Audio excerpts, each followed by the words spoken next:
નમસ્કાર મિત્રો, ગુજરાત પોઈન્ટમાં આપનું હાર્દિક સ્વાગત છે. આજે આપણે વિગતવાર સમજશું એસઆઈઆર ફોર્મ એટલે કે મતદાર સુધારણા ફોર્મ 2025 કેવી રીતે ભરવું.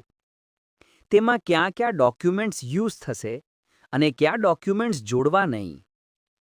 તો આ વિડીયોને અંત સુધી જોજો અને ચેનલ ગુજરાત પોઈન્ટને સબસ્ક્રાઇબ કરી સપોર્ટ આપજો. ચાલો શરૂ કરીએ વિડીયો. મિત્રો, આશા રાખું છું કે તમને તમારું એસઆઈઆર ફોર્મ મળી ગયેલા હશે. જો તમને અત્યાર સુધીમાં આ ફોર્મ ના મળ્યું હોય તો તમારા બીએલઓ ઓફિસરનો સંપર્ક કરવો. મતદાર સુધારણા ફોર્મમાં જે વ્યક્તિનું ફોર્મ છે તેની સંપૂર્ણ મતદાર વિગત ઉપરના માર્ક કરેલ ભાગમાં બતાવેલ હશે, જેમાં મતદારનું નામ, મતદાર ઓળખ કાર્ડ નંબર અને એડ્રેસ. બાજુના ભાગમાં અનુક્રમે નંબર, વિધાનસભા મતવિસ્તાર નંબર અને નામ, અને લાસ્ટમાં રાજ્યનું નામ ગુજરાત. સાથેના ભાગમાં મતદારનો ક્યુઆર કોડ અને ફોટો આપેલ હશે. તેની બાજુમાં તમારો હાલનો ફોટો લગાવવાનો રહેશે. તેના નીચે એક ટેબલ આપેલ છે.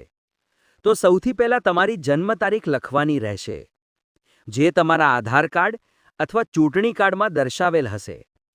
નીચે આધાર કાર્ડ નંબર લખવાનો રહેશે. તેના નીચે તમારો મોબાઈલ નંબર દર્શાવેલ છે, જે તમારે ભરવો. હવે પછી તમારે તમારા પિતાનું નામ લખવાનું છે, જે તમારા પિતાના ચૂંટણી કાર્ડ મુજબ લખવું. તેની નીચે પિતાનો ચૂંટણી કાર્ડ નંબર લખવાનો રહેશે. તેની નીચે માતાનું નામ લખવાનું રહેશે. તેની નીચે માતાનો ચૂંટણી કાર્ડ નંબર લખવાનો રહેશે. ત્યારબાદ નીચે જીવનસાથીનું નામ લખવું. આ ફક્ત પરિણીત પુરુષ કે મહિલાને લાગુ પડશે. બાકીનાને આ વિગત ભરવી નહીં. ત્યારબાદ તેમનો ચૂંટણી કાર્ડ નંબર લખવો. હવે મિત્રો, તમને નીચેની બાજુમાં બે ટેબલ દર્શાવેલ છે, જેમાં પ્રથમ ટેબલમાં એવા મતદારોએ વિગત ભરવાની છે જેમનું નામ 2002ની મતદાર યાદીમાં છે. તમારું અને તમારા પરિવારનું નામ મતદાર યાદીમાં છે કે નહીં તે જાણવા ચૂંટણી પંચની વેબસાઇટ પર જઈને જોઈ શકે છે. પર મિત્રો, તમને સરળતા રહે તે માટે હું આ વિડીયોના ડિસ્ક્રિપ્શનમાં તેની લિંક આપી છે, તો તેને ઓપન કરી તમે તે યાદી તપાસ કરી શકો છો, અથવા તમારા બીએલઓ અધિકારી પાસેથી તમે તે યાદી મંગાવી શકો છો. તો સૌપ્રથમ આપણે જે મતદારનું 2002ની યાદીમાં નામ છે તેની વિગત ભરીશું. પ્રથમ લાઇનમાં મતદારનું નામ લખવાનું રહેશે. ત્યારબાદ તેમનું ચૂંટણી કાર્ડ નંબર લખવાનો રહેશે. ત્યારબાદ નીચે તેમના સંબંધી એટલે માતા અથવા પિતાનું નામ દર્શાવી શકાય છે. ત્યારબાદ નીચે તેમનો તમારી સાથેનો સંબંધ લખવાનો રહેશે. ત્યાર પછી ક્રમશઃ જિલ્લો અને રાજ્યનું નામ દર્શાવવાનું રહેશે.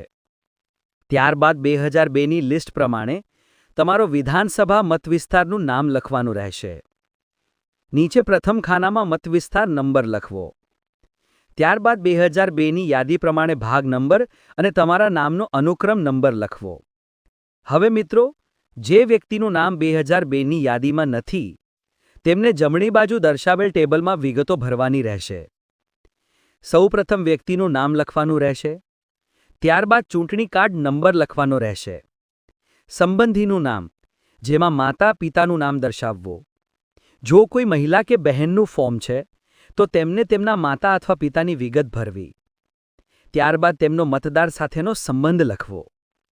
તેના પછીના બંને નીચેની લાઇનમાં જિલ્લો અને રાજ્ય લખવા, જે તમારા માતા પિતા કે જેનું નામ તમે ઉપર દર્શાવેલ છે તેની વિગત છે.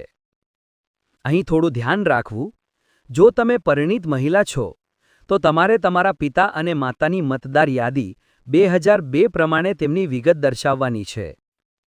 ઉદાહરણ તરીકે તમારું સાસરું મહેસાણા છે અને પિયર પાટણ છે તો જિલ્લો પાટણ લખવો. ત્યારબાદ નીચે વિધાનસભા મત વિભાગના નામમાં તમારા પિતા કે માતાના મતવિસ્તાર પ્રમાણે નામ લખવું, એટલે કે ઉદાહરણ તરીકે ચાણસ્મા.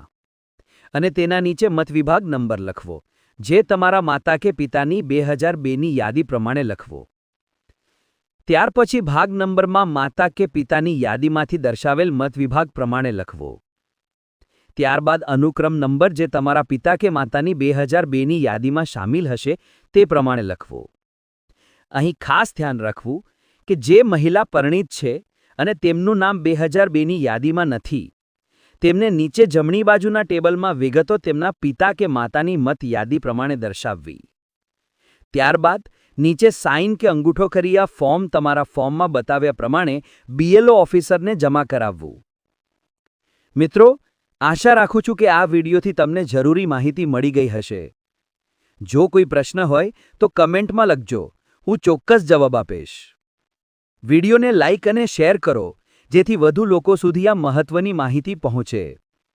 અને અમારી ચેનલ ગુજરાત પોઈન્ટને સબસ્ક્રાઇબ કરી સપોર્ટ આપતા રહેશો. ધન્યવાદ અને જય હિન્દ.